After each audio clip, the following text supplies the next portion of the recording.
There was a guy named Daryl, and he was a semi-truck driver, and he was driving cross country, and he stopped over at Joe's Diner for a bite to eat for lunch. And he's just sitting there, and he's minding his own business.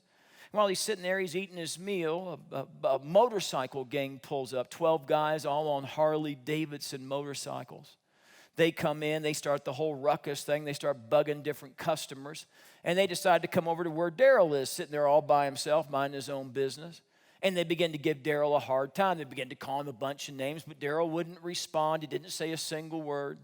He just continued to eat his meal, just was calm and patient.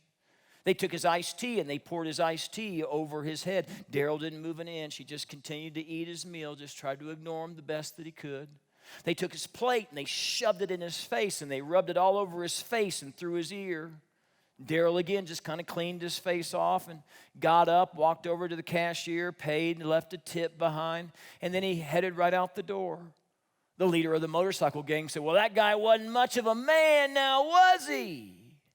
Joe, the guy who owned the diner, said, no, he wasn't much of a man, and he also isn't much of a semi-truck driver. He just ran over 12 Harley-Davidson motorcycles. Now, there's something inside you and there's something inside of me that we kind of like that, don't we?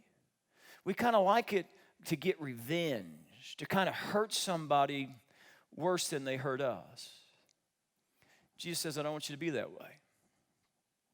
Jesus says you got to let go of the resentment. You got to let go of the bitterness. You got to let go of the hatred. You got to let go of the anger. And why in the world does Jesus say that?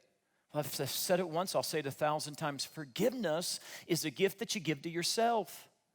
You're releasing yourself of the prison of bitterness and hatred and resentment and all the terrible things that well up inside you that make you a less than kind of a person. God doesn't want you to carry that burden around.